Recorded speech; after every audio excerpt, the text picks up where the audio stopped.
اس لیے میرے دوستو زندگی کا اصلی مقصد وہ تو ہے کہ ہماری زندگی میں اللہ تعالیٰ کی اطاعت اور تابعداری آئے۔ اس کو پیدا کرنے کے لیے اللہ کا تعلق پیدا کرنا ضروری ہے کہ ہمارا اللہ سے تعلق صحیح ہو جائے۔ ہمارا اللہ سے تعلق عبادت اور بندگی کا تعلق ہے، اللہ کی کسی سے رشتہ داری نہیں ہے، اللہ سے کسی کی قرابت نہیں ہے، رشتہ داری نہیں ہے۔ بندوں کا تعلق ہے بندگی اور عبادت کا تعلق۔ یہ عبادت جو اللہ تعالیٰ نے ہمارے ذمے کی ہے ایمان کے ساتھ، یہ ایمان کا تقاضا ہے کہ ایمان کا تقاضا یہ ہے کہ اللہ کی عبادت کی جائے، ایمان کا تقاضا یہ ہے کہ اللہ تعالیٰ کی بات مانی جائے، اطاعت کی جائے۔ تو اطاعت اور عبادت یہ ایمان کا تقاضا ہے، اس لیے ایمان دے کر ہم سے عبادت کا اور اطاعت کا تقاضا کیا ہے، اور اطاعت پوری کرنی ہے۔ کتنی اطاعت کرنی چاہیے؟ کتنی اطاعت کرنی چاہیے؟ رسول صلی اللہ علیہ وسلم نے ہم کو ایک دعا میں یہ سمجھایا کہ اللہ کی اطاعت کتنی کرو گے؟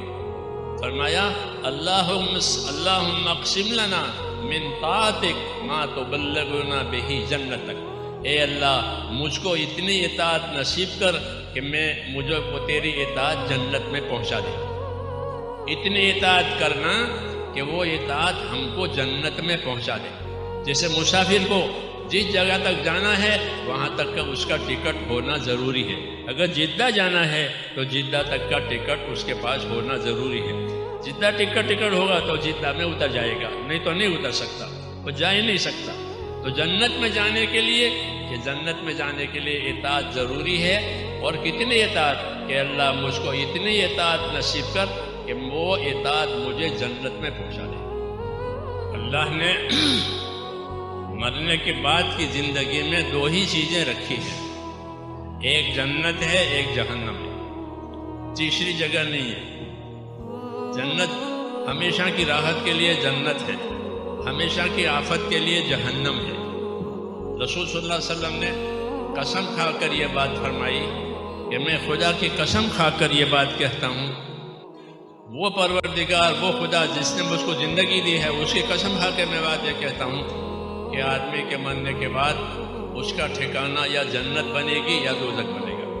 فما بعد الموت دار الا الجنت او النار، کہ موت کے بعد کوئی ٹھکانہ نہیں ہے، یا آدمی کا ٹھکانہ جنت بنے یا آدمی کا ٹھکانہ جہنم بنے۔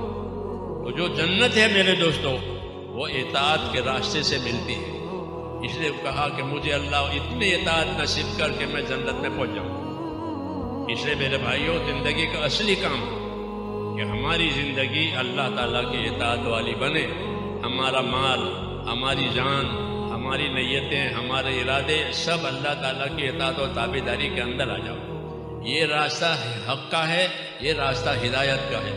اسی لیے نبیوں کو بھیجا گیا ہے تاکہ زندگی اطاعت والی بنے۔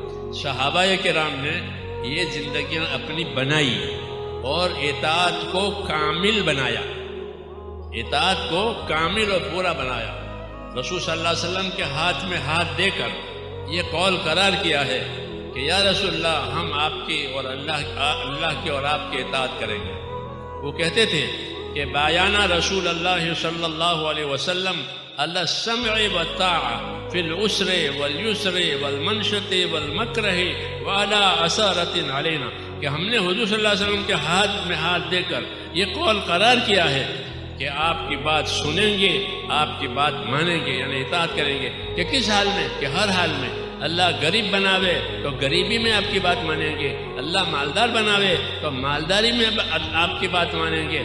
جی چاہے تو اللہ کی بات مانیں گے، جی نہیں چاہے تو بھی اللہ کی بات مانیں گے۔ بعض کاموں میں آدمی کا جی چاہتا ہے اور بعض کاموں میں آدمی کا جی نہیں چاہتا، تو کہ اس پر نہیں ہے ہمارا جی چاہے تو، ہمارا جی نہ چاہے تو، ہم ہر حال میں آپ کی اور اللہ کے حکموں کی اطاعت کریں گے۔ کوئی ہم کو پوچھے تو، کوئی ہم کو نہ پوچھے تو۔